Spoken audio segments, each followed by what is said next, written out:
NCERT class 6 के geography के 6th lesson 6ठे अध्याय पृथ्वी के प्रमुख स्थल रूप, इसमें जो है स्थल रूप कौन कौन से हैं पृथ्वी पर, जैसे पर्वत हुआ, पर्वत के प्रकार कितने हैं, और उसके बाद पठार, पठार कौन कौन से हैं हमारे विश्व में, और उसके बाद मैदान, इन सब के बारे में इस अध्याय में दिया हुआ है। पहला है 600 मीटर से अधिक तथा खड़ी ढाल वाली पहाड़ी को पर्वत कहा जाता है। अब इसको समझते हैं कि 600 मीटर से जो अधिक ऊंचाई वाला खड़ी ढाल वाली पहाड़ी होगा उसे पर्वत कहेंगे, और 600 मीटर से जो कम ऊंचाई वाला होगा उसे हम लोग पहाड़ी कहेंगे।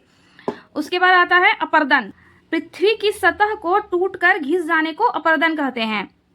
अपर्दन की प्रक्रिया द्वारा सतह नीची हो जाती है तथा निक्षेपण की प्रक्रिया के द्वारा इसका निर्माण होता है। अब ये समझते हैं कि अपर्दन जो होता है उससे एक जगह की मिट्टी हट जाती है और निक्षेपण के द्वारा वहां पर जम जाता है मिट्टी और उसका निर्माण होता है सतह का। अब आते हैं पर्वत। पर्वत 3 प्रकार के होते हैं, वलित पर्वत, भ्रंशोत्त पर्वत तथा ज्वालामुखी पर्वत। हिमानी किसे कहते हैं? कुछ पर्वतों पर हमेशा जमी रहने वाली बर्फ की नदियां होती है, उन्हें हिमानी कहा जाता है। श्रृंखला, श्रृंखला क्या है? पर्वत एक रेखा के क्रम में भी व्यवस्थित हो सकते हैं जिसे श्रृंखला कहते हैं। जैसे कहते हैं ना हिमालय पर्वत श्रृंखला, उसमें बहुत सारे पर्वत की चोटी हैं। हिमालय, आल्प्स तथा एंडीज क्रमशः एशिया, यूरोप तथा दक्षिण अमेरिका की पर्वत श्रृंखलाएं हैं। एशिया में है हिमालय पर्वत एवं यूरोप में आल्प्स पर्वत तथा दक्षिण अमेरिका में एंडीज पर्वत श्रृंखला है। भारत की अरावली पर्वत श्रृंखला विश्व की सबसे पुरानी पर्वत श्रृंखला है। उत्तर अमेरिका के अपलेशियन तथा रूस के यूराल पर्वत ये बहुत पुराने वलित पर्वत हैं। दूसरा भ्रंशोत्त पर्वत। जब बहुत बड़ा भाग टूट जाता है तथा ऊर्ध्वाधर रूप से विस्थापित हो जाता है तब भ्रंशोत्त पर्वत का निर्माण होता है।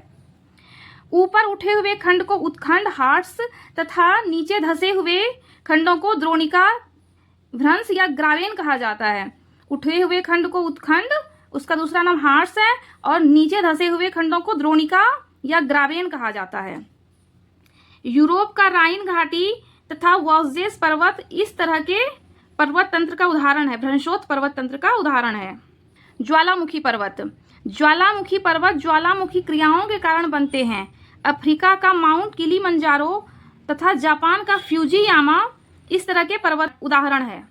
अफ्रीका में कौन सा है? माउंट किलिमंजारो तथा जापान में फ्यूजियामा, ये ज्वालामुखी पर्वत का उदाहरण है। पठार। पठार उठी हुई एवं सपाट भूमि होती है। भारत में दक्कन का पठार पुराने पठारों में से एक है। तिब्बत का पठार विश्व का सबसे ऊंचा पठार है। तो विश्व का सबसे ऊंचा पठार कौन सा है? तिब्बत का पठार, जिसकी ऊंचाई माध्य समुद्र तल से 4000 से 6000 मीटर तक है। अफ्रीका का पठार सोना एवं हीरों के खनन के लिए प्रसिद्ध है। भारत में छोटा नागपुर के पठार में लोहा, कोयला तथा मैग्नीज के बहुत बड़े भंडार पाए जाते हैं। तो छोटा नागपुर के पठार में कौन कौन से खनिज पाए जाते हैं? लोहा, कोयला तथा मैग्नीज। छोटा नागपुर पठार पर स्वर्णरेखा नदी पर हुंडरू जलप्रपात स्थित है। अब ये आएगा क्वेश्चन में, हुंडरू जलप्रपात कौन से नदी पर स्थित है? तो स्वर्णरेखा नदी पर स्थित है।